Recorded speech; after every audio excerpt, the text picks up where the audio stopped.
Welcome everyone to another episode of Retro Encounter. I'm your host Josh Curry. With me is a wonderful cast. Mike Sollosi. Hey, you called me part of a wonderful cast? Oh, thanks. I retract my statement. He's no longer wonderful, but the other two people are. There it is. Also with me is Caitlin Argyros. Hey, Link is there on the boards. Good to be back. And making his Retro Encounter debut, Brett Wooley. Hello, you wonderful people. So as I said, this is Retro Encounter. For this month, we will be playing Deus Ex Human Revolution, which I am massively excited to finally get a chance to play. Get to show off some of my shooting skills. So, yeah, let's get into this. Anybody else excited? Yes, of course. I've had a wonderful time so far. So, has anybody else actually played this before? No. I have. I have never played any of the Deus Ex games before. Yeah, A that's. little bit of the first one. That's it. I had never played any of them, but I was like, hey, there's robotic parts and sci-fi and shooting. So I always wanted to, and it's just kind of one of those things that got buried back in the day when it came out for the 360. Oh, this is going to be challenging for me not to reveal things then. Well, I mean, we should be a little bit respectful of spoilers based on how the podcast is set up, but I mean, so has any one of us played the 2000 one, the original one? Brett, you mentioned you had? Yes, I played a good little bit of it. Not necessarily enough to really know any of the overreaching plot elements, but enough to kind of get a feel for how the theme has been over the years from now and from then. Yeah, people really love that 2000 or 01 or whenever that game came out. People really love the first Deus Ex. It's like a cult hit by every definition. One of my close friends, it's his favorite game of all time, and he's been bugging me to play it for a decade, and I haven't, because whatever. I don't play very many shooters or PC RPGs in general. So yeah, this Human Revolution is a little bit out of my wheelhouse, but so far I think it's pretty cool. It's a good time for you to go back to the original with all of the graphical updates and support that has occurred over the years, especially more recently. The game is looking a lot better and apparently is running a lot smoother. Yeah, I think I own it. Do I? Let me check. Yeah, okay. I own. Yeah, I own this one, and I own the original one. Yeah. Well, I already had Steam open. That's because you're still playing something on Steam, let's be honest. No, I'm not. I was playing Diablo 3 until about 2 minutes ago, but that's not happening either. There's our segue into BlizzCon. Let's go. Nope. No, we gotta avoid a Caitlyn execution. But I thought I didn't even realize I had this game already, because I thought I'd signed up for the November game a while ago, and when we voted on Deus Ex, it's like, oh, okay, I guess I'll see how much that costs. And then apparently I bought it in a 2013 Humble Bundle and forgot about it. So yep. All right, I've had this thing for a while somehow, and I accidentally have all of them. I like the term accidentally at the front of the head. Yep, I accidentally have 2 of them. Caitlin, when you originally played it, did you play the original version, or did you play the director's cut? I played the original version first. This is my first time playing the director's cut. So you had to suffer through the original version? No, I didn't suffer through anything. The original version is still a really great game. There's not a whole lot that they've added to the director's cut beyond some commentary, and they changed up or gave you more options for the boss battles. Right, they reworked it so that it actually was feasible to do other... Yeah, and then they also added in the Missing Link DLC is automatically done as part of the story instead of having you do it separately. So those are the 3 big changes in director's cut. I'm playing the original version because that's the one I have, but from Caitlyn's description, I really wish I had played the director's cut instead. So that makes me feel like you're not playing an aggressive approach. Who, me? No, I think he's referring to me. No, I wanted to do as much hacking as I could. Well, here, let's let other people talk first. Wait, Brett, are you playing the original or the director's cut? Director's cut. So I'm the only person playing the original busted-ass version. Yep. Mm-hmm. How does that feel? How does that make you feel? It felt great until that boss battle. Yeah, well, we'll get to that. Yeah. I'm actually really happy you're playing the original version so that we can have a different perspective on all the boss battles. Man, and it doesn't help that I'm bad at shooting games anyway and barely ever play them. And then I put most of my talents into hacking and inventory space, and then I just hit this brick wall of Barrett with a gun arm, but not the Final Fantasy VII Barrett with a gun arm. And oh man. Okay, let's talk about something else, please. Yeah, we'll come back to Barrett, 'cause I really want to get into how we tackled him, but I think first we should talk about our general approach. Mike, it sounds like you went passive. A little. Well, okay, here's how I play every stealth game. I try to do stealth, I kill maybe 1 or 2 guys stealthily, then I screw up and set an alarm and I have to shoot everyone else. And that's how I did basically every single stealth room in the game with, or let's say 80% of the stealth rooms in the game. So I have been playing like, I don't know, like I'm Inspector Clouseau or something and just bumbling my way through the game but somehow surviving. See, and I'm playing like a Terminator. I'm literally just like casually walking through, headshot, headshot, headshot. Oh, you got close to me, I'll slice your neck open. Headshot, headshot. So violent, Josh. And you know, Josh, speaking of violent 80s robot movies, I get a serious RoboCop vibe from this game. Oh, Oh, absolutely. And also the fact that you go to Detroit. Oh, Yeah. no, you're in Detroit. you're like rebuilt into a superhuman murder machine. well, Okay. Well, you're there's corrupt police officers. I was built into a superhuman killing machine. your face yeah, so- was built into a superhuman killing machine. Got him. I'm gonna take that as a compliment. It's so attractive. Well, Got burned. Mike, it's great that you brought that up because did any of you guys fully explore the police station? Like, all the way? What do you Oh, mean yes. by fully explore? I explored I meant- as far as my rank 3 hacking could take me. I meant, did you go into all the areas, even the ones that weren't related to the story? Because there are 2 cops that are discussing old movies, and they never say it because they probably, legal reasons, but they're clearly talking about RoboCop. And I Oh. thought that was a wonderful little Easter egg to throw in there because you are essentially RoboCop. That's Yeah, it's really game. cool. Well, you're almost reverse RoboCop because RoboCop was a police machine that's, attacking an evil industry, and now you're sort of an industry supplied machine man that works against the police sometimes. But I mean, just being in Detroit and how they set it up, I definitely got a RoboCop vibe, and that, that's not an insult at all because RoboCop's awesome. Yes. I work for Dick Jones! Dick Jones! Your move, creep. Dead or alive, you're coming with me. Yeah, so, and also it's a little bit bleaker and more cyberpunky than RoboCop, when RoboCop was a pretty gritty movie, at least I've only seen the first 2 RoboCop movies. Good. Don't watch. Yeah, no, this. I've heard the third one's horrible, and I heard mixed Yes. reviews about the recent one. But, and so it's sort of Matrix with all of the trench coats and sunglasses. It's sort of RoboCop because it's a sort of a gritty Detroit, and you're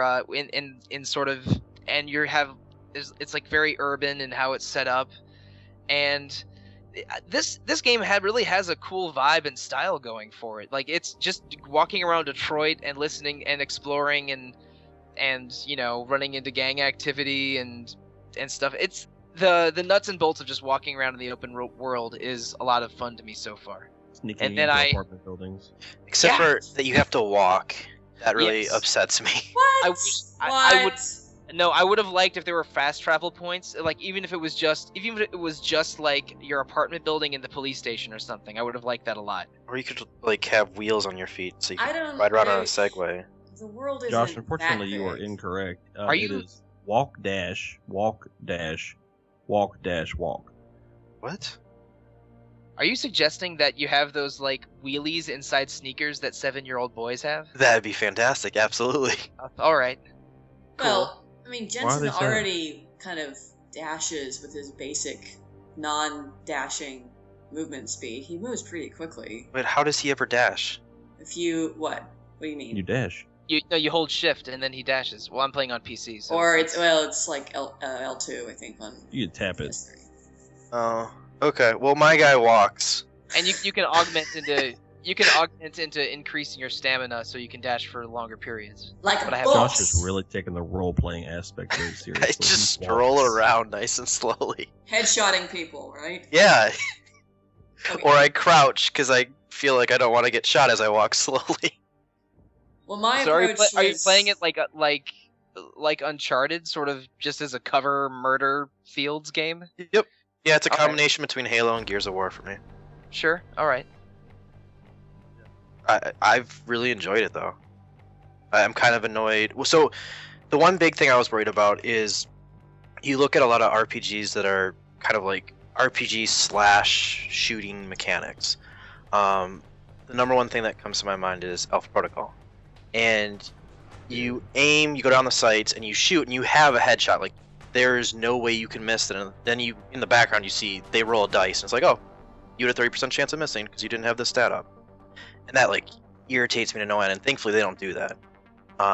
Yeah, on the shooting RPG continuum, this trends a little bit towards the shooting side. Yeah, there's for only the basic action. there's kickback and aim. I think is the other one. There's only two stats that actually affects your shooting, but the base stat's fine to roll through and just kill everybody by itself. You're talking about this game or Alpha Protocol? This game, Alpha Protocol, is terrible with shooting. Yeah. You can literally like stand next to somebody with a shotgun and you can miss, even though you're aiming at their chest. In Alpha Yeah. Protocol. This feels more like a shooter where Alpha Protocol or Fallout 3 have more RPG mixed in with the shooter. Well, Alpha Protocol's bad shooting. I don't think anybody ever shoots when they're not in VAT. But yeah, so I was really happy about that. That was my only concern going to this game, is that the shooting was just going to be terrible. Which it is floaty, and it's kind of, I mean, it's loose, but it's more than capable to be fine. Yeah, the guns don't feel as good as they do in a Halo or a Far Cry, or at least to me. No, absolutely not. But it's serviceable. I never feel like the shooting's really badly working against me. No, and then that was my only concern going into it, because I knew from the beginning I was gonna go through this game by just murdering everybody, and so that plan was gonna be severely hampered if I couldn't shoot well. But then the only complaint I have then on the flip side of that is I feel like a lot of the skills are kind of just worthless then. Well, they're trying to facilitate 3 different styles of play that you can mix and match and combine. So combat, stealth, and hacking.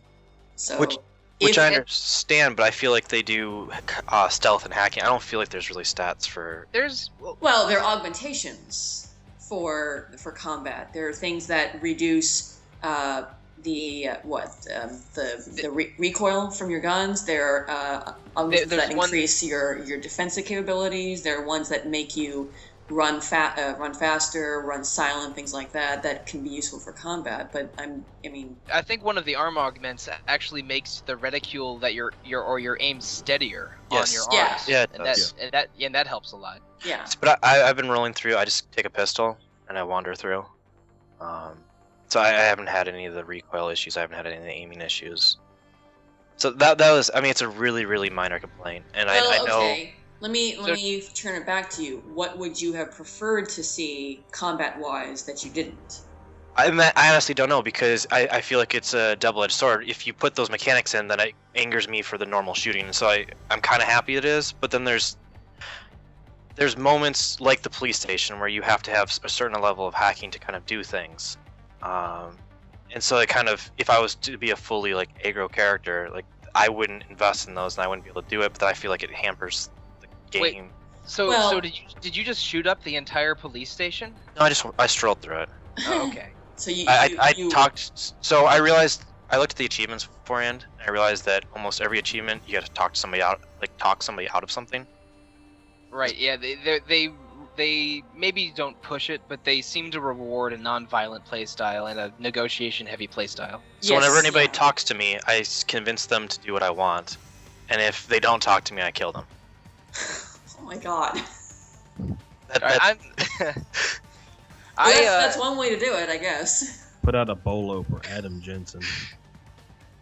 Yeah, that's not really how I've been playing.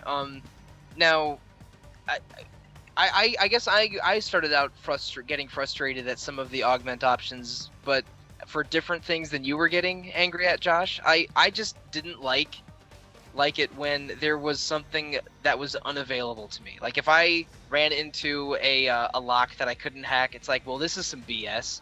So Well- that led to me investing into hacking early. And the other thing that I think I mentioned this before too. The other thing that I was frustrated early on was that frustrated me early on. I can't speak. Was inventory space. Yes. So that is a problem. So I did some points into hacking, some points into inventory space, and then I think a point so that poison gas wouldn't kill me because that seemed helpful. And I put nothing into shooting and nothing into stealth other than hacking stealth. So I was able to hack basically anything I wanted to in the what was it, something park, where the factory is. Harrison Park. Highland Park. Yeah, I was able to hack through everything in Highland Park just fine, except for I think one of the turrets. And I was able to do a bunch of hacking in the police station, which was pretty cool because I feel like I just am reading emails all the time in this game. Read a lot. Yes. Yeah, there's a lot of reading people's emails, which is sometimes, cute and cool for flavor, and sometimes it's like, man, I just read the same IT update on like 5 police computers. And Well- nobody listened to the update. Yeah, right? The game, if it's an email you've already read based on the color of the email on the list. So, I don't bother. Caitlin, I have to read all of them. But you to read have. all of them. So yeah, I did a lot of points into hacking, and for a while that was pretty cool, but then I ran into a wall named Barrett, and we can talk about him later. Barrett. That is a problem that the original version has, is that You don't say. you have all this freedom elsewhere in the game, but you are forced into, basically one path when you're fighting the bosses. And if you haven't been putting practice points into the right kind of augmentations, you can run into a wall. And they did fix that with the director's cut, which we'll talk about a little bit. But I can certainly see how if you put all your points into hacking, which to be fair, I did too. I have most of my points into hacking and a little bit of stealth. I haven't really put a single point into any combat related augmentations because my goal is to stealth knock out everyone in every area as much as I can, because you do get more experience for non-lethal kills. So the combat's the last resort to me. I haven't had to use my combat augmentations yet. I will at some point, which is why I will eventually be buying them, but I'm kind of trying to prioritize the stuff that I know I need now, which hacking. And I don't always notice this when I'm playing the game, but they'll have the stealth and shooting segments into blocks. Like, there'll be just a big open room, then some hallways, then another open room, and there's, sentries and guards and everywhere. But, like, I remember in one room I ended up having to shoot everyone because I screwed up. But when I was exploring the room on my own, there's nooks and crannies everywhere. Mm-hmm. The level design really is set up so that there is always a stealth pathway somewhere, and probably multiple stealth pathways. Mhm. And so it makes that playstyle probably really rewarding, but I'm too dense to find those pathways, and I'm too bad at shooting not to trip on alarms somewhere and end up having to, to kill everybody. Just stumbling my way through Deus Ex Human Revolution. Well, that's certainly one way to do it. I mean, I don't know. It's hard for me because I played it, so I already know where all the pathways are.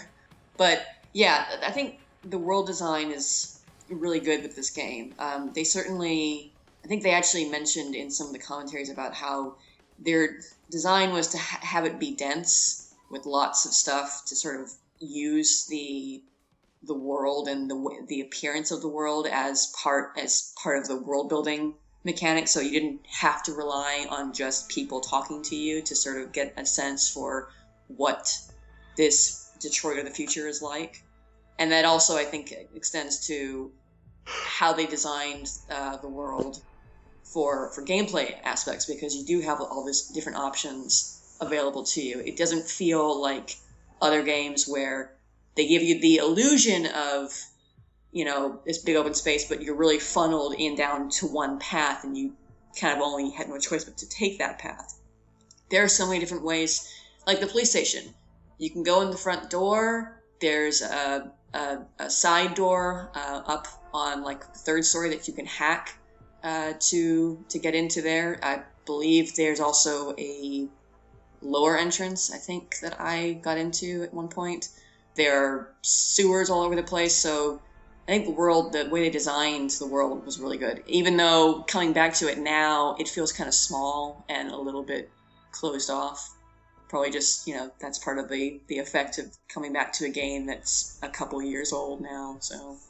It's not as vast or as richly detailed as some more recent open world games, like, I don't know, maybe not as much as a Red Dead Redemption or which is much huger than Detroit in this game, or like one of the Arkham games where the space is a little larger and it's super dense with crap like Riddler clues. That's what I was going to go with, was like Assassin's Creed or Arkham. Right. Yeah, Assassin's Creed is another really good example. It feels bigger and mostly denser, especially since there's so many crowds and people in Assassin's Creed games. It feels like the towns in those games feel more populated than Deus Ex Detroit. But it's totally serviceable. And like Caitlin said, there's a lot of cool nooks and crannies, and I'm sure I haven't even explored 30% of it. Do you talk to all the people, all the NPCs? Not all of them, but but several of them, yes. Yeah. I found them relatively bland. Well, I mean, they're nameless NPCs. The reason I bring it up is that some of them, there's, they're not all unique dialogue. There's a certain amount of repetition with some of the, like, the janitors in Seraph Industries in particular kind of have the same thing to say. But it's another way to sort of build the world without it being required in your experience. You can totally ignore them, but you kind of learn little bits and pieces about the people that work in Seraph Industries by talking to them, and their dialogue changes as you go through the different parts of the game. Like what they say before or right after you've dealt with the manufacturing plant, it will change once you've gone through FEMA, and they'll have new things to say. And I just was kind of like, I like this. That's interesting. And FEMA is the last section that we did, right, where Barrett was at the end? Yeah. Basically, right, okay, yeah. I thought so, yeah. That was a little bit surprising when the sort of the end of that, like, oh, now there's some random office employees that are sometimes unarmed that I have to avoid now. Oh well, you're getting stun gunned. So we kind of skipped over it. Brett, what was your playstyle going through this? Ghost, baby. Silver-tongued Ghost. Hacking, invested in the social enhancer, I guess is the best way to describe it. The Casey mod, yeah. Yeah, so non-lethal, making sure to not be detected or to knock them out, to get them out of a line of sight where I could sneak around and still do my thing. I went through all 3 floors of the police station so I could steal stuff and go through the fence, and I ended up with a stupid amount of credits because I figured out that as long as you don't have the gun in your inventory, you can continuously go pick up guns and sell them for price or nice premium instead of just collecting the ammo and then them being gone forever. So a lot of my playthrough actually was going and selling mini guns because I have a compulsion. Nice. I have the opposite compulsion. I try to keep almost every gun I pick up, and that's a problem. I should probably have half as many guns as I do own. Yeah, definitely if you're not trying to kill people. Well, I end up always having to kill people, and I killed so many people that I ended up trying to fight Barrett with almost no ammunition left.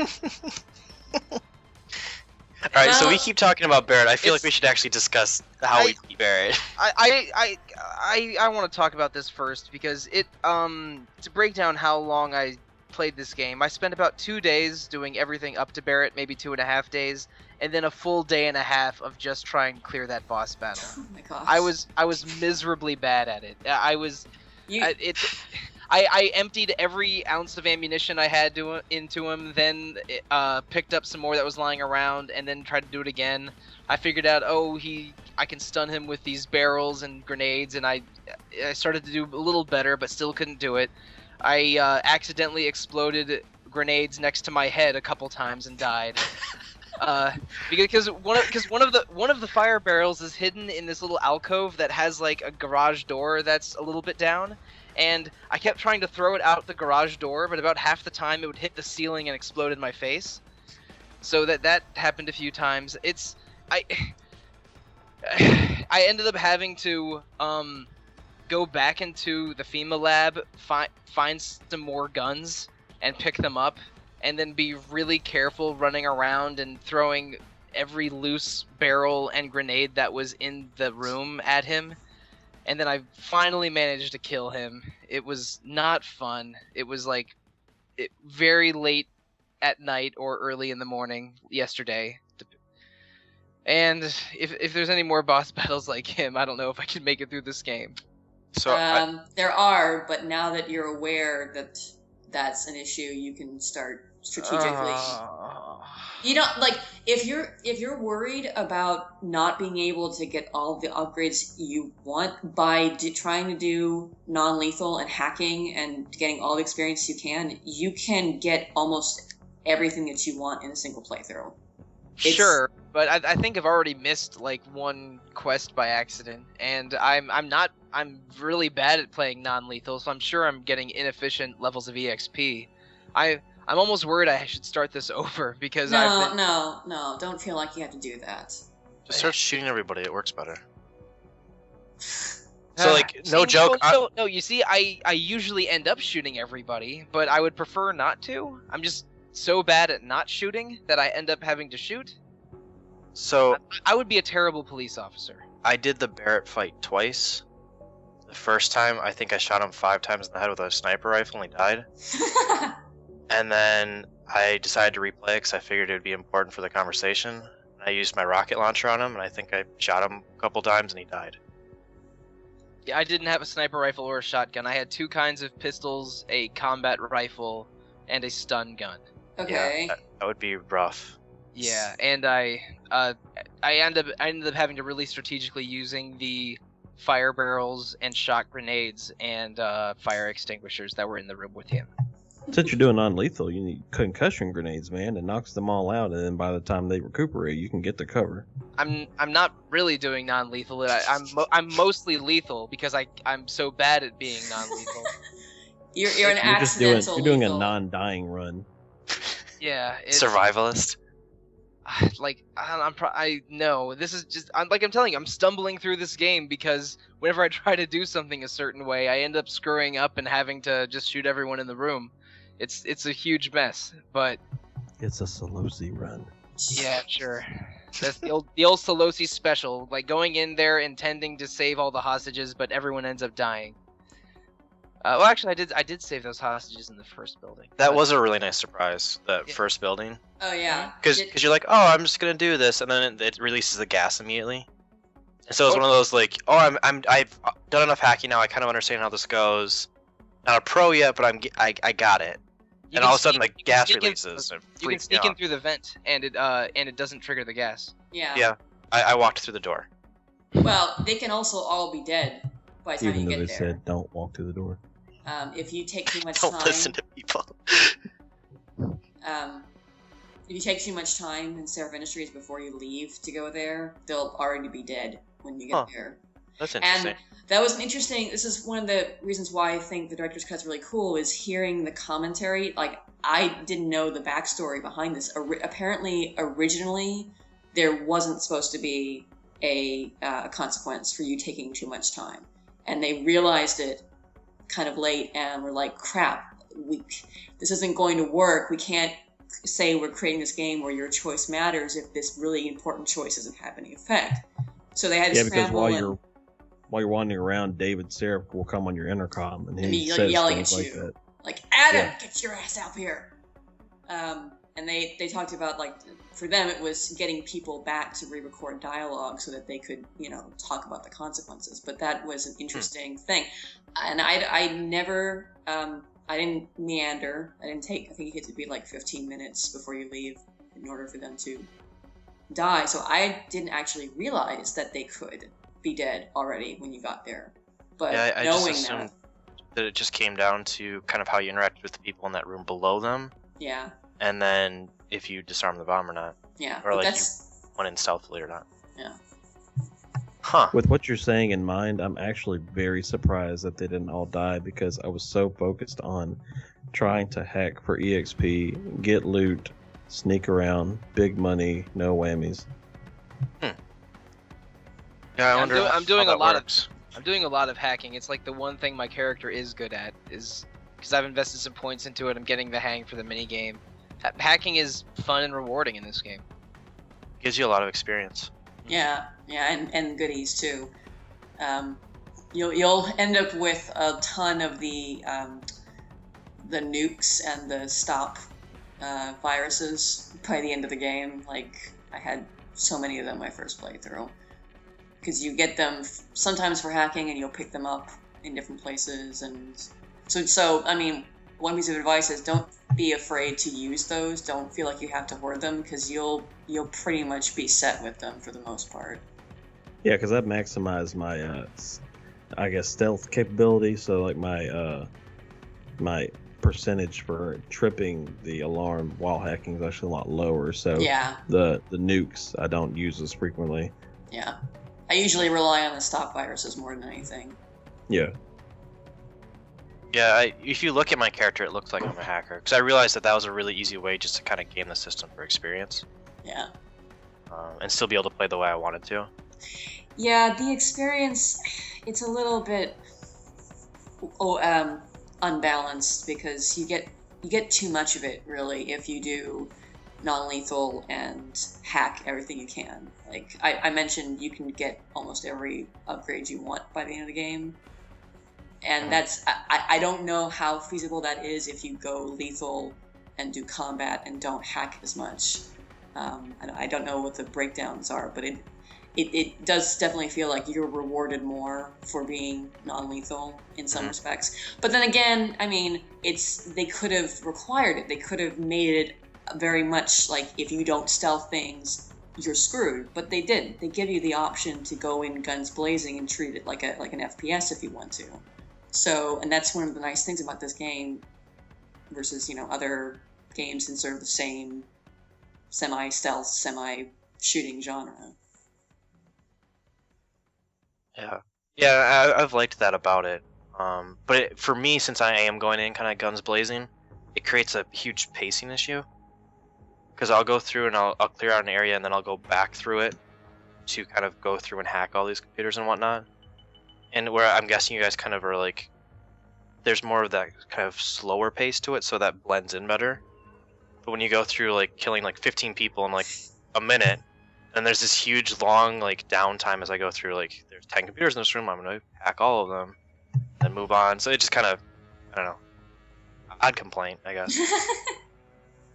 No, that makes sense. I go through things gradually as I come across them, as long as it's safe to do so. Well, your upgrades can tailor to that style of play, because you can make this a full-fledged action game. You don't have to make this much of a role-playing game at all. You can go through it, you can have the combat element, and then you have dialogue choices, but it's not like you're ever going to run into a dialogue choice that's going to stop the game. This isn't like one of those adventure books. Turn to page 36. Uh-oh, the slime dissolved you.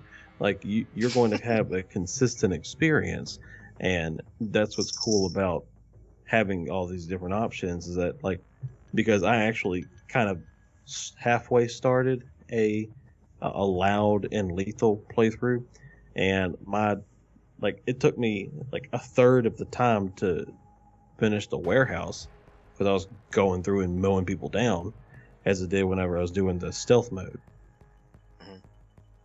But you think you had less experience overall in quantity?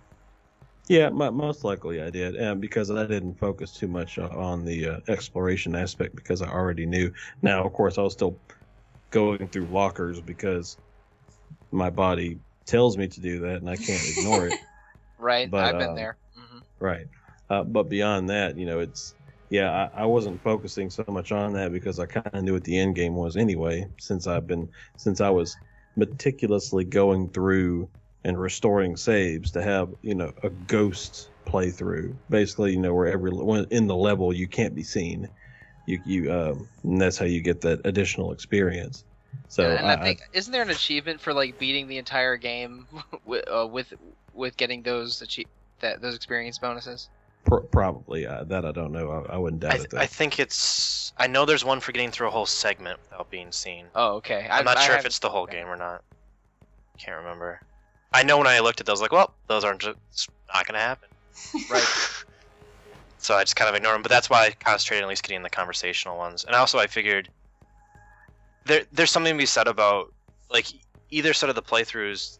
You can kind of, I guess, if you went really stealthily and really actionally, I could see there's an option that you could possibly miss out on stuff, like conversationally. And that's why I wanted to make sure I had those points at least for that, so I could have the full dialogue trees, and be able to experience all that. Cause right. That's where the interactive fun part of the story I figured would come in.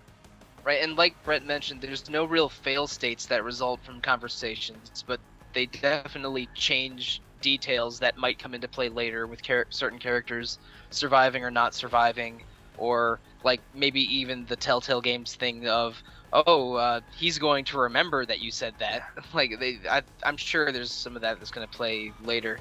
Oh yeah. But so I guess that's the really important question. What did everybody do for the Sanders?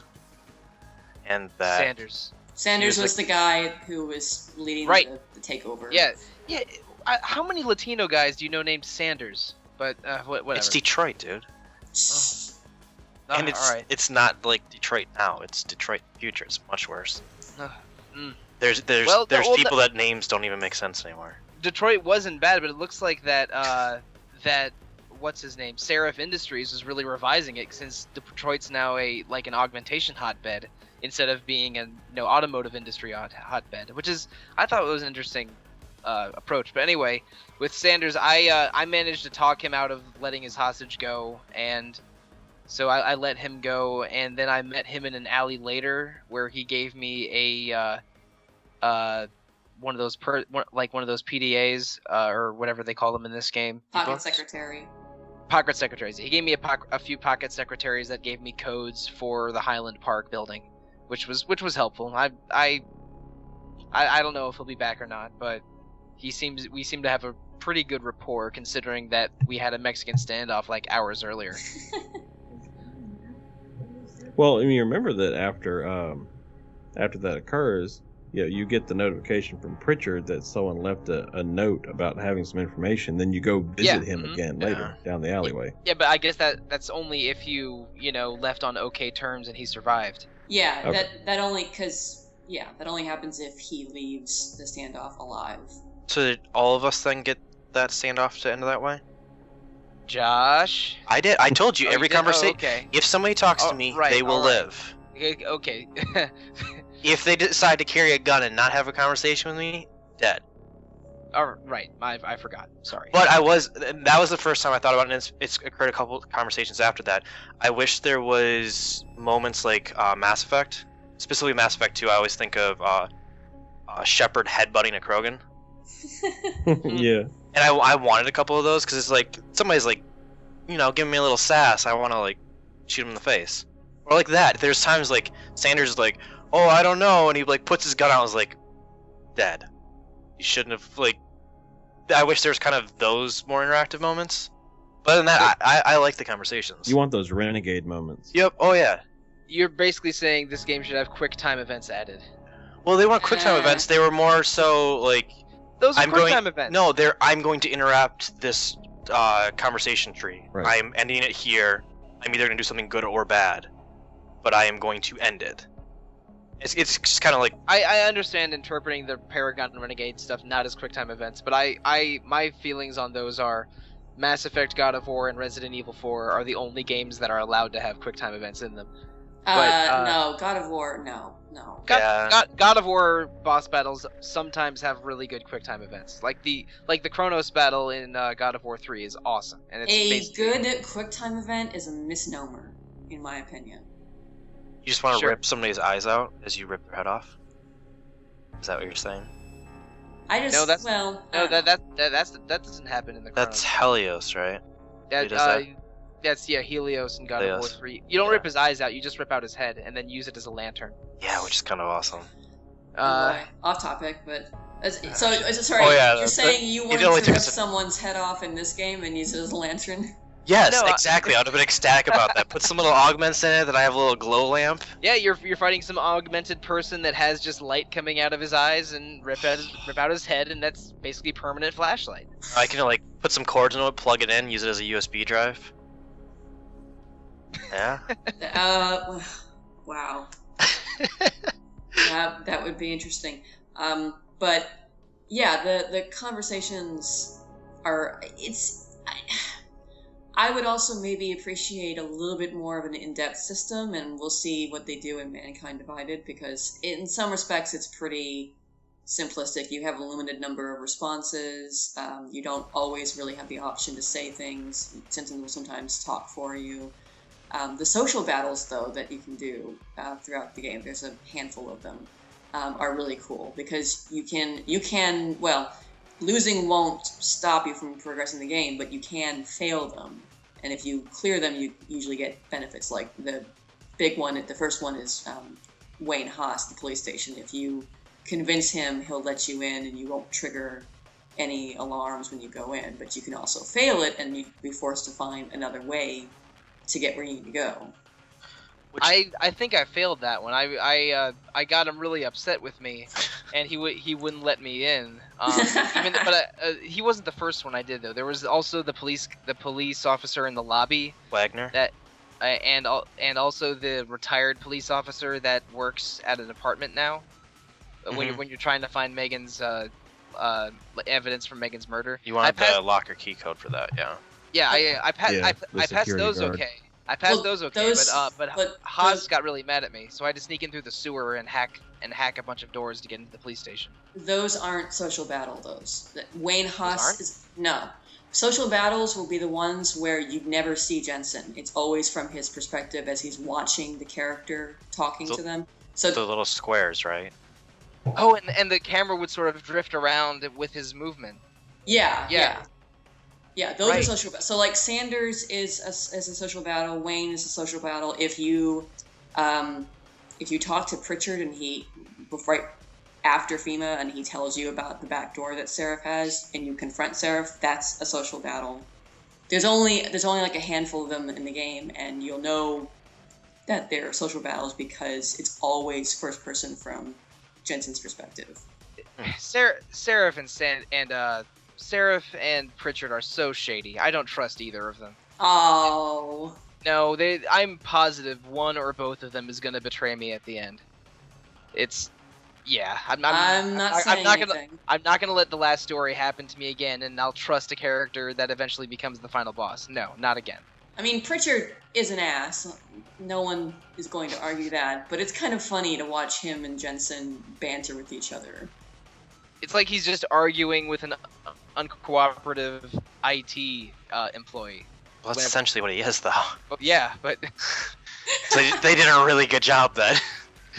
yeah, there's My just a lot favorite of dialogue is whenever they're trying to find the broadcasting tower, and then he calls for him, and then Adam's like, "How can I help you, Francis?" Yes! I love that And part. then he's like, "Oh, do you mean the back door that is compromising your security measures?" Like, Yeah. so as matter of factly. That was really good. Yeah. there's I a love lot the of snark. there's a lot of office snark in general in this game. Since a lot of the main characters are members of this, employees of the same company, and you're always just reading work emails. There's a lot of just office nonsense in Deus Ex. Or no, maybe there isn't. Maybe I'm just crazy. No, there is. There's definitely is, so you're not wrong there. I've had an office job for a couple years now, so, office space is a lot funnier to me now. I'm just seeing office crap everywhere I go. If there's an office, it has to have snark. Yeah, otherwise everyone would go crazy. It's true, Snark absolutely true. offices are the Confirmed. best offices, in my opinion. What offices? Oh, Seraph? Snark Oh, offices. snark. She was agreeing with you. Sorry, I'm sorry. I only listen to about a third of what you guys say. It's one of the few So- times that Caitlin actually agreed with somebody. What? I agree with people all I'm the time. used to her just... Just because I don't Well, always not agree with us. you. Yes, exactly. You never agree with me. I agree. I have agreed with you on some things. But come on. The only thing I think you and I- See now. Do you see the snark taking everyone over slowly? Yes. Yeah, most of your conversations with Josh end in threats, but Yes. there's some office snark in Deus Ex, and that's pretty dope. Yeah. Yeah. There's like that underlying humor. It's like a dry humor almost, which I can respect. Definitely not like, hey, I'm gonna have like a laugh out loud moment. And they're not throwing internet memes in inappropriate places, which which makes me cringe every time I see that in a video game. Ugh. Which I think is good too, because it's one thing to be like, hey, this game's happening today. This game is definitely not happening today, so you wouldn't want to have some sort of humor that is not even popular now. It was popular 6 months ago because that's when they were making the game. So yeah, I thought they did a good job kind of avoiding all of that. Yeah, the dialogue usually feels like it could be real dialogue, which is pleasant, because sometimes video game dialogue is so bad that you just rolling your eyes the entire game. Yeah, although Jensen's kind of a jerk. I roll my eyes a lot of times with like where he decides to go with the conversation. And he only really has one tone of voice, like he's the Mayhem commercial guy.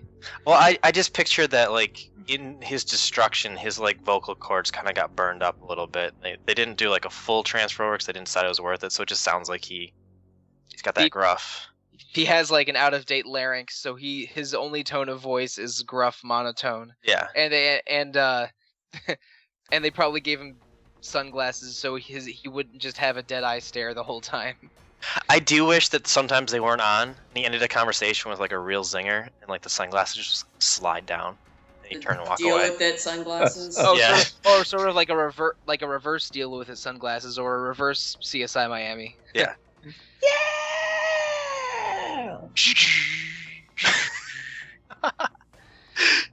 Well, okay, so speaking about Adam, what do you, aside from his perpetually gruff voice, which that is, I was surprised to learn, it is kind of the way the voice actor Elias Tefexis actually speaks.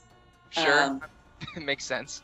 But aside from that, we haven't gotten through a lot of the game, so there's still, stuff to learn, but so far, what's your perception of Adam as a character and as a, protagonist in this style of game? I like Adam, but I mean, as far as other characters who've had a lot of more depth or flavor, I mean, maybe it's just too early to make that determination. Adam's just kind of a run-of-the-mill, ex-authority figure kind of thing. I like how he has his little jabs and kind of where you can guide the conversation to him being more positive or negative. I haven't seen enough of the conflict of him being augmented, more or less against his will. You see signs of it. You have dialogue in relation to it, but I don't feel like I'm at a point right now where I fully understand like how he really feels about it, and maybe we'll see that later on.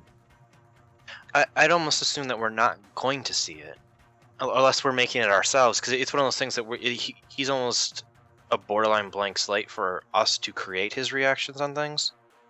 And I'm Mrs. Reed, that name sticking out to me, like the conversation he has with her about like how he is doing.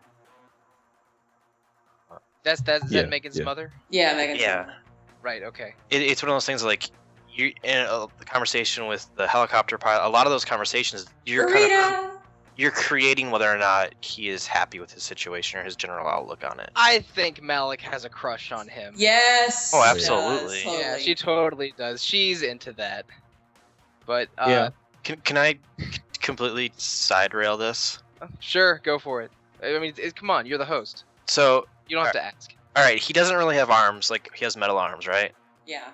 And he can get upgrades everywhere else.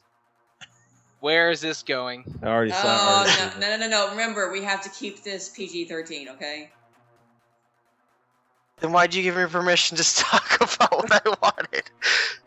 I didn't know that you were going to cross a certain line. I didn't cross a line. Whatever. I think He's just that staring at the other side of it. I think that if that option was there in the game, Malik would be interested in exploring it with him. No matter what. Yeah. Okay. Yeah, well, she's into him, but I think most of the other characters are maybe a little dry. Adam comes across as sort of businesslike to me. He's like, all right, this is my job. I'm gonna follow the clues and do what my bosses say. But and some of the silent stuff around him, he doesn't react to things much, but you could interpret that sort of as him brooding, and maybe that is indicating the his existential pain. Yeah. But I think Josh mentioned this. A lot of it is player interpretation, exactly how much pain or struggle he's feeling, and whether it seems like he's really suffering deeply or not. But so far, I haven't found anything I'd call a deal breaker. Like, the characters are mostly fine. Adam's mostly fine. The action's pretty good, except for that boss battle that is gonna give me nightmares. Oh. And but yeah, it's a lot of the character stuff is pretty cool in this game. In a lot of regards, Adam Jensen actually reminds me of Master Chief. Oh, Because really? you have that, you have that whole kind of, and I'm talking can like see what you're saying. original Master Chief, not for like I'm going to do whatever I can to save Cortana. Where he has that kind of soldier cop background, that he has like occasional kind of like almost quippish responses, but not like full on joking, and not full on like I'm disappointed that I have to do this, but there's a code that he has to follow. There's a set of rules that he has to do, a set of orders that he has to like listen to. And Are we gonna get into Asimov's laws of robotics here eventually? So I'm actually kind of waiting for that. So I'll get into that in a second. But like that was actually where I was kind of drawing a lot of comparisons. Like he's obviously more human than I think Master Chief, at least the first couple games of Master Chief. But there is a lot of comparisons I think you can draw that you have that rigid, I have to do this because I was told to do this. Do you think that I don't know this for sure? Like, it is. I mean, this goes into me being suspicious of Seraph and what's his name? The Pritchard. IT guy. Yeah, Pritchard. This goes back to me being suspicious of them.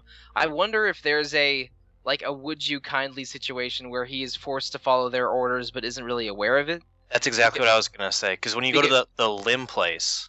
Yeah, and there's the hacked guy. Well, not even before then. In the warehouse, there's the guy that is being controlled remotely. Right.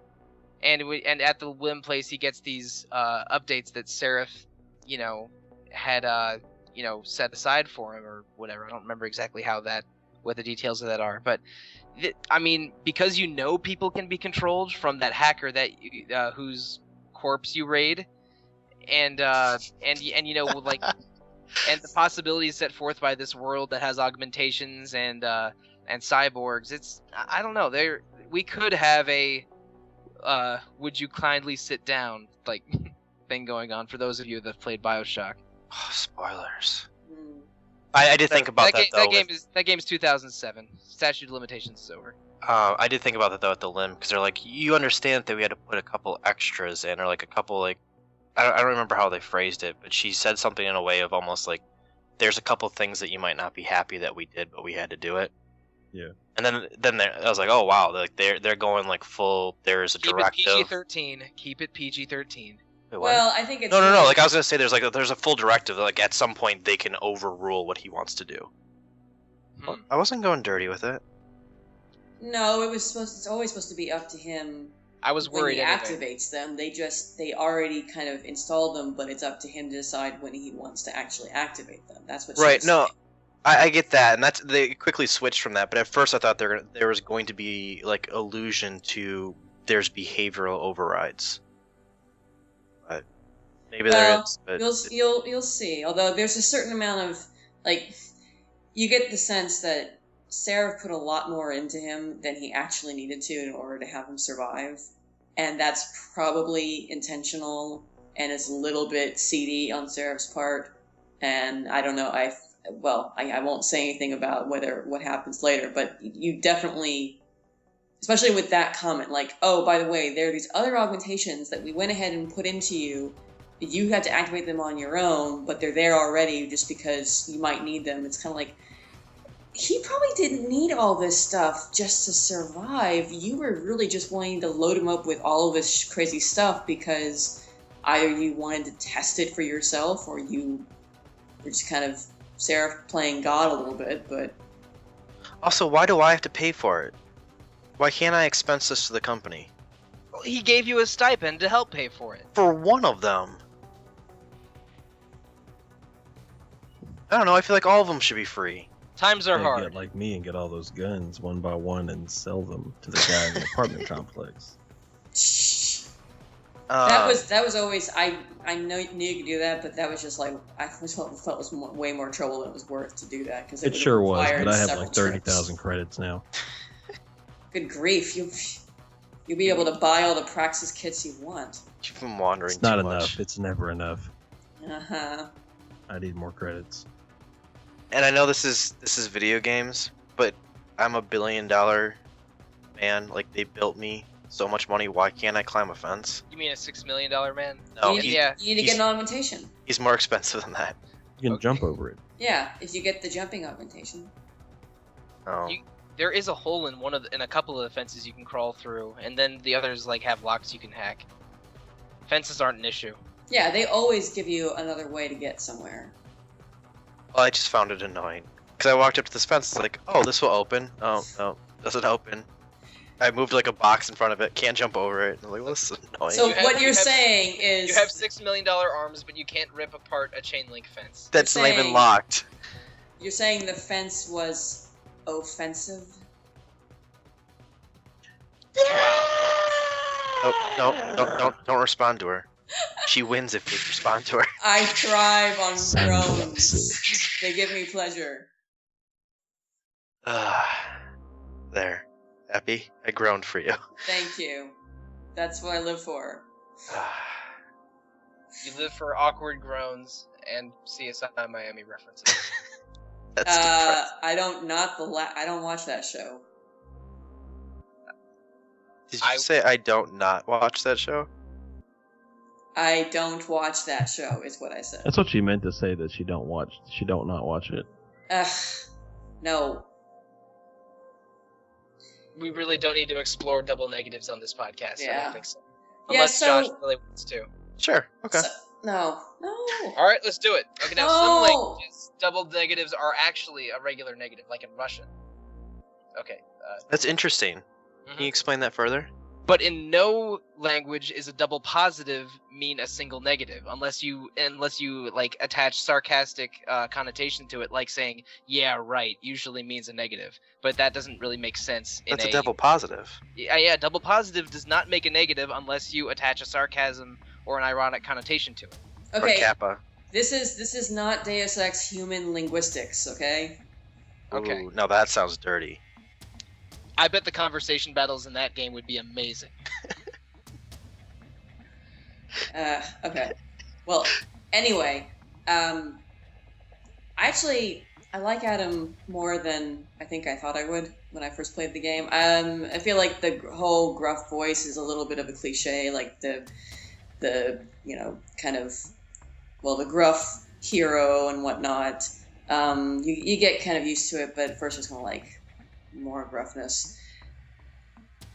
It's interesting, and I can't say why yet because you guys haven't gotten there yet, but there's some interesting things about him and his backstory that make him just a little bit more of an intriguing protagonist than if they had gone the route of just a true blank slate. They do, I think, a good job of sort of straddling the balance of giving you backstory for his character that is referenced in the game, but still letting you play with it a little bit. You mentioned how you can control how he reacts to being augmented in a couple of conversations. You can either be like, "This is awesome," or "This sucks, I hate it." So it's nice that they give you that freedom to do a little bit of character creation and role play, but still have some background that they've established for the game for him. Even before that, in the intro, I thought they did a good job with building that relationship between you and Megan very, very quickly. Yeah. And Yeah. they don't even smack you in the face with it. Like, there's lots of illusions. So I thought that was very interesting too, because most games, especially, and I keep thinking this is a shooter because that's how I'm playing it. Most shooters are very in your face. This is what's happening. This is how things are. You're just gonna deal with it, or we're just gonna ignore it completely. And I thought they were very coy with how they described everything, and I like that. And also going to what Caitlin was saying before, a little bit of his personality does come across in the conversations you have with other characters, but I don't think I felt it as much, because with every conversation I felt like I was trying to win the conversation, and maybe I didn't really have a very consistent personality as a result. Like I was forceful or sympathetic or complimentary based on what I thought would get me the best results, instead of being more consistent with his personality. But yeah. So I would make the argument that is consistent. I don't know, like I feel like in real life, if I knew you were very strong on this, like we'll say politically or religiously or something, if in the conversation I might not fully agree with you, but I'm going to lead towards that. Whereas like if I'm talking to Caitlin, I know she's the opposite, I will hedge my bets towards that. I feel like that's perfectly fine. You're still quote unquote role playing in that regard. Yeah, but I mean, it feels a little inconsistent when you can when I'm switching tones back and forth.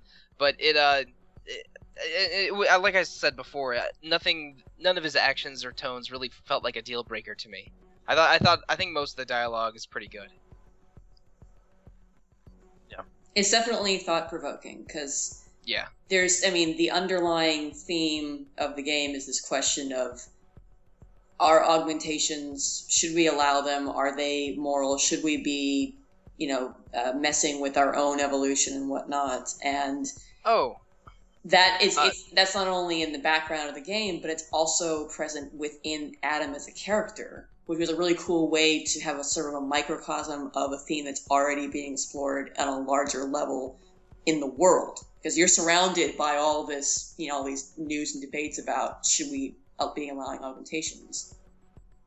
But then you also get it on a personal level with Adam. So, and I'm probably one of the few people in the world that actually likes this game, but that conversation reminds me of 2 Human. Oh wow, you probably are one of the few people that liked that game. I mean, okay, well, yeah, keep going. But I have another Silicon Knights comment to make. Okay. So the whole point of that was like, do you go the route of becoming fully cybernetic, or you get caught in being too human? And then there's supposed to be that gradient of how it never was fully realized, but it was one of those things like, based off of how much augments you put into your body, everybody would react differently to you. And that's, I guess, if we wanted to go that route with this, the only kind of disappointing thing with Deus Ex, because you could say, this was forced upon me, I'm going to choose to do no augments, and if that was like a story element. Right. And people would react differently to you. Right. That would have been cool, yeah. Yeah, there isn't really a branching upgrade pathway that way, no. like that. You're always augmenting yourself to better yourself. Right. And there's no negative consequence of doing that. Right. And that like, I think there's lots of things that 2 Human did terribly, but that whole idea, like conceptually, is such a wonderful idea. To be able to say, like, I can do X, and it'll make the game easier, but then these group of people will no longer like me. I won't be able to have them in my party later on or whatever. Like having those far-reaching like conversation pathways, like you're going through, or like having factions that would respond to you differently based on your level of humanity or level of augmentation, and maybe the option to even side with a purity group or something. Right, and like, so if we'll use Deus Ex as an example, you could at some point side with Sanders because you feel like Seraph and like the government or whatever treated you wrong and forced you into a like augmentation that you don't believe in, so you're fighting the man. But that's something that like it's not And granted, I understand this a couple years ago, and there's like constraints they had to put on the game. But that's just something that's not an issue. Like that can't be something. Or like when you're walking around the city and there's gangs that hate people that are augmented. Like if you could choose to not augment or take it out or do something so that you could start siding with those people more. Yeah, but there's nothing really like that in this game. But No. is there something like that in maybe the original Deus Ex? Because I know very little about that. I think I know that the Illuminati are the bad guys, and that's about it. I never know actually about played it. the original Deus Ex. Okay, games, yeah, I so, don't know. yeah. It'd be cool if there was something like that in there, but I don't know. But back on the Silicon Knights, I never played Two Human, but I did play their game after Two Human, which was X-Men Destiny. Yeah, that which was is- terrible. Yeah, it was one of the most disappointing games I've ever played. I was hoping it would be like a successor to Marvel Ultimate Alliance and X-Men Legends, but it ended up just being a garbage fire. Yeah. But thinking about that, I think that there is a connection that you can make between Deus Ex and X-Men, because X-Men, or at least a lot of the X-Men classic storylines are mutants being a new type of person that are getting persecuted heavily by the government or by elements within the government, and there's there's militant evil terrorist mutants like Magneto's Brotherhood, and there's sympathetic good mutant supporters like Professor X and his organizations, and a lot of what goes on in those stories are mutants mutants being a new thing in a world that's hostile to them, and the individual struggles of them. That I don't know. I just got the slightest of X-Men vibes from this game, especially since there is a senator or whoever that guy who's sort of the politician that's really against augmentation. Taggart. Yeah, him. Like there is a Taggart character in the Marvel Comics universe, or several of them. Yeah. That oppose mutants and superheroes and things. And that's just something that entered my brain during your Two Human conversation. But there's a lot of ways you could explore is augmentation good or bad, right or wrong, that Deus Ex maybe doesn't explore as thoroughly as it could, but addresses and does explore in a pretty interesting way. It's a cool theme to build your game around. Yes, and absolutely. I'm mostly enjoying it for sure. Yeah, I've thus far been very, very happy with the game overall. Thankfully I didn't have any issues with the boss. There hasn't been any points where I was like, I don't like this, I'm not enjoying this. It's just the whole way through, it's been fun for me. I was quite literally getting into it more and more and enjoying it more and more until a certain thing happened. A certain boss fight. Yeah, you might say. Well, getting back to that just really briefly, because that's one of the biggest changes in the director's cut is the boss fights, because what I remember of the original Barrett boss fight is it's a fairly small enclosed space. It's just one big room with a couple of side doors. And I was actually surprised that they opened it up. There's an entire upper level where you can go and hack stuff, and a secondary in the area. Barrett boss fight? Yeah, it's a much bigger arena compared to the original, because they had to accommodate how are you going to hack stuff to do things against this guy if all you have is this one room with him. And that's So in the director's cut, I can hack a turret or something and use that to kill him? That is literally what I did. I hacked a couple of computers, and then I got turrets, and the turrets killed him in 5 seconds. So that is exactly how I would have preferred to kill him, but yeah, that didn't happen. if I remember correctly, for the development of the original Human Revolution, the boss battles were outsourced to a different company. Yeah. And that's why they don't have the same feeling as the rest of the game. For the director's cut, the original team came back to those boss battles, reworked them so they actually had a Deus Ex feel to them. Are you serious? Yes. Nope. I mean, yes. The boss battle did feel disjointed from the rest of the FEMA facility, but because that sounds so insane, I never would have guessed that was what actually happened. Yeah. Yeah, that was probably the biggest criticism from a lot of people with the original, was how disjointed the boss battles felt compared to the rest of the game. And yeah, once you know, oh, it was done by a different team, it makes a little bit of sense, but it's still, that was kind of, disappointing, and I'm glad that they got the chance to come back and do it. And I'm actually, knowing now how kind of they expanded Barrett's fight, I'm looking forward to seeing how they do that with the other bosses in the game. So it's going to be very interesting. I am considering just abandoning this current playthrough and trying to see if I can get the director's cut cheaply. But Keep suffering for the podcast. It makes it more entertaining. Okay, maybe I'll try and find a game facts augment that'll help me through these boss battles. But we'll see. Hopefully I'll be able to finish this game without lowering the difficulty. Oh, what difficulty are we playing on? The middle one.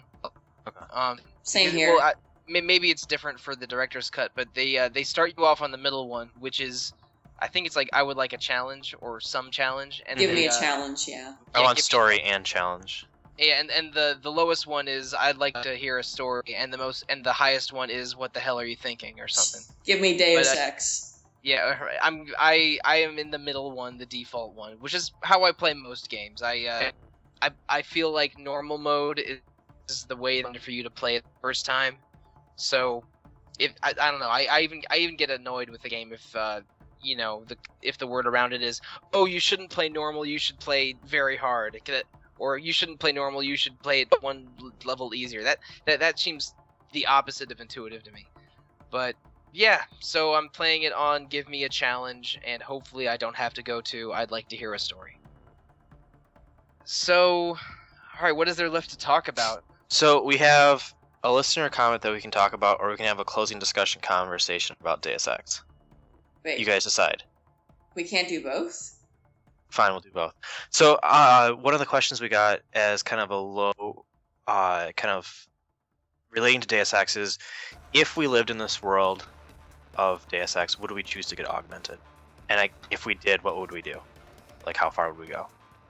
Okay, for me it would definitely be my eyes, because first of all, I have bad eyesight. I hate wearing glasses. I hate using contacts. I've thought about getting laser eye surgery many times before, but I've never gotten around to it. But I think that having augmented eyes, where I would have perfect vision, maybe telescopic and microscopic vision, maybe even like limited ability to see through walls and things, like I think you can augment to do in this game. That just seems like it would be totally life-changing and really fascinating. So I would pick eyes. I'm not sure I'd want to work in the same office as you if you had that Yeah, ability. go full creeper on everybody. I don't know what you're talking about, guys. Sure. I don't think I mentioned anything like that. Mm-hmm. What about you, Caitlin? If I could afford it, because another thing the game brings up is how expensive not only getting augmented, but Right. also having to pay for neuropozyne to combat withdrawal. If I could afford it, I think I would. Sorry, Caitlin, to interrupt, but I guess for this purpose of this conversation, I wasn't thinking about the cost, but I think it's really cool that an in-demand street drug is painkillers and body modifiers to accept augmentations. That's just a really cool detail. Anyway, sorry. Go on, Caitlin. Yeah, so I think if I could afford it, I would.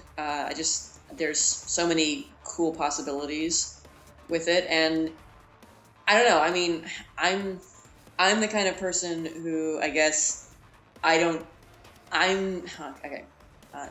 gonna start over again because I was gonna go somewhere kind of weird. All right. I don't have as much of an ethical problem with the idea of modifying our bodies. Oh, I don't have improve them. Neither do I. I think it sounds totally awesome. I mean, as long as it's done in a safe, humane way, it doesn't threaten people's lives. I mean, I know we'd always have these concerns like, what about performance? If everyone gets augmented, are you going to feel like you have to get augmented in order to keep up and whatnot? But No, just turn the regular Olympics into the Cyber Olympics, and that would be hilarious. Blood Bowl. Yeah, right? Like, people would do the pole vault and just use their extendo arms instead of a pole vault. Oh my god. I'd watch the hell out of that. It would make track and field 20 times more interesting. Well, Sorry I mean, to all I you just, listeners that do track and field. I mean, the possibilities are just so intriguing to me for what we could do. I mean, there's what we see in the game, and this is a prequel to the first Deus Ex game. So this is sort of in the more area. It's still taking off. You can see, like, even on Adam's body, they're a little bit more mechanical in nature. They haven't quite got super sophisticated.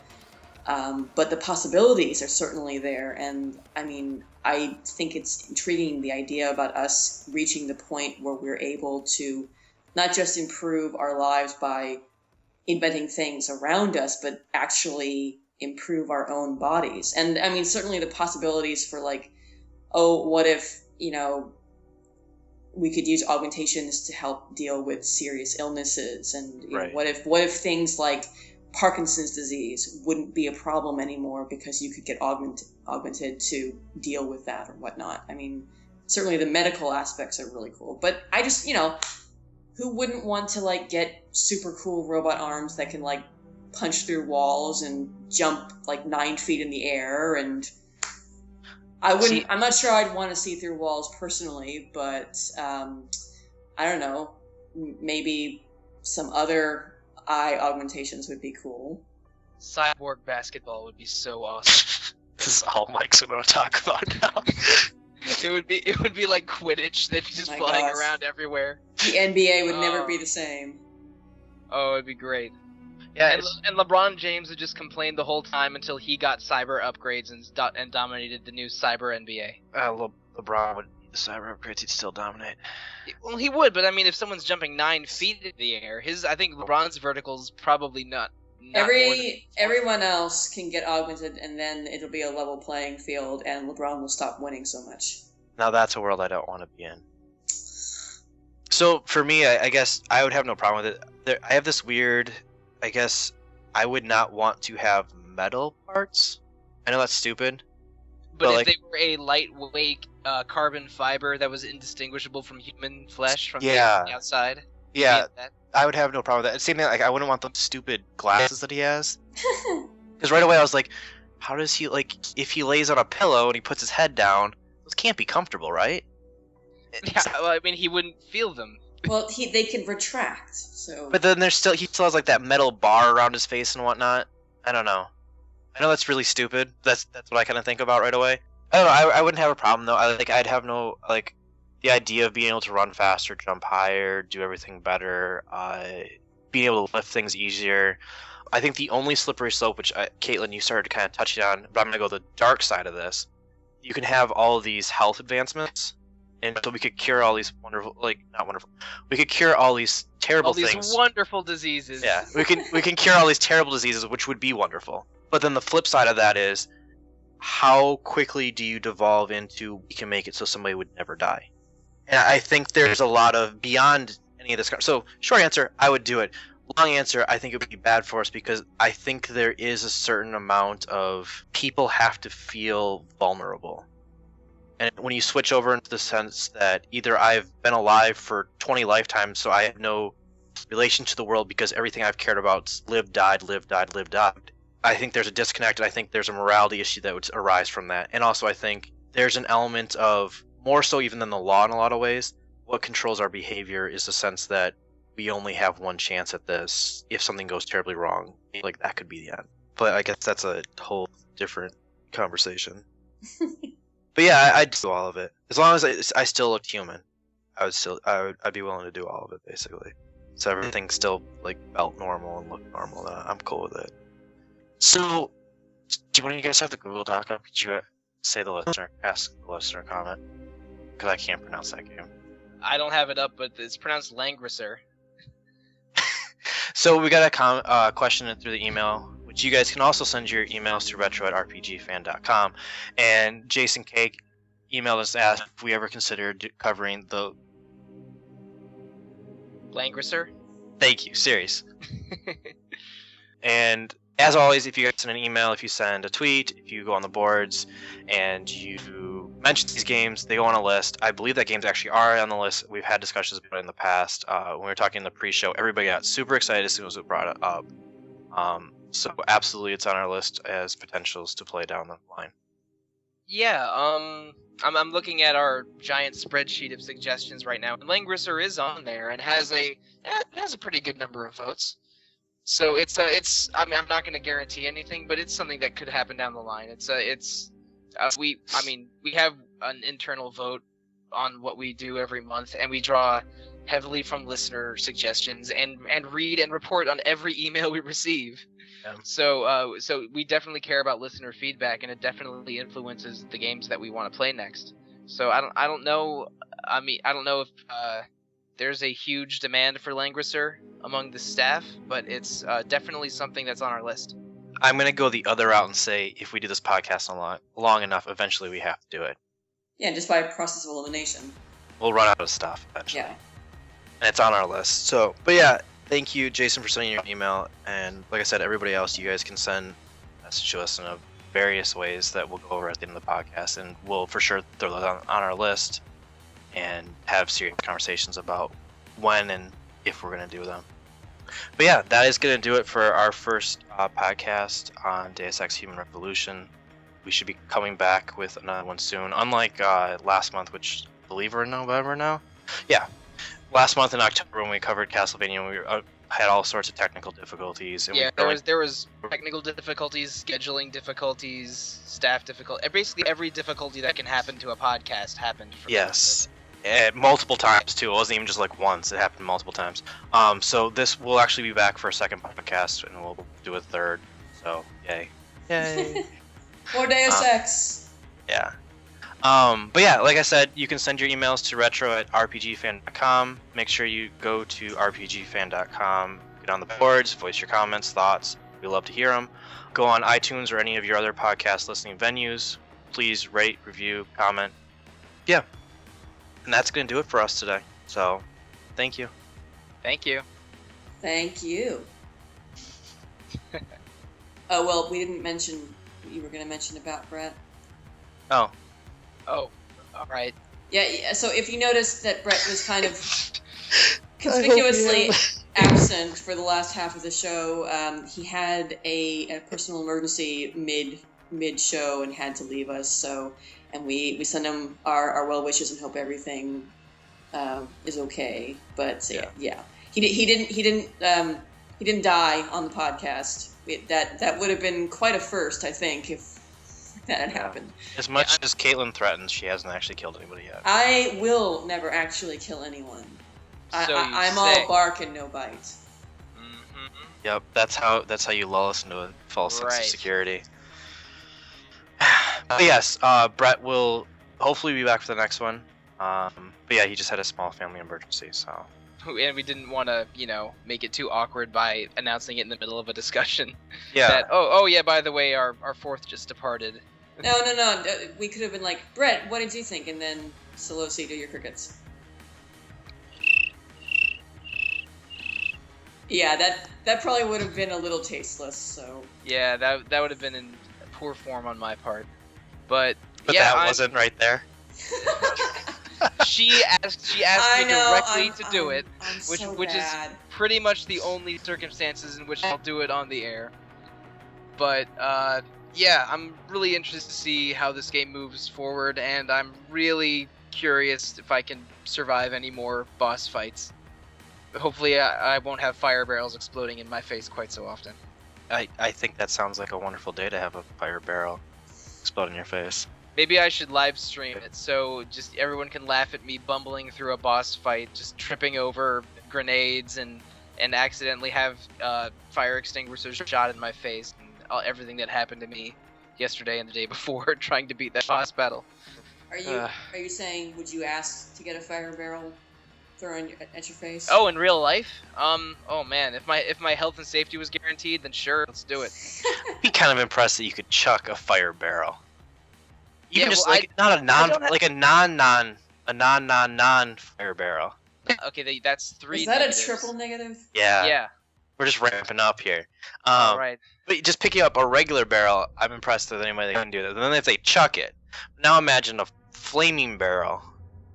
So you would, how many augments would I need to be able to do that? Probably, definitely for my arms, possibly also legs and back so they wouldn't break. And I was gonna say it's the back. That's what everybody forgets about. Like, why doesn't he have back upgrades for all the stuff that he's doing with his arms? He probably does. I'm sure there's all kinds of cyber stuff in his spine and back, and you can upgrade your torso with stuff.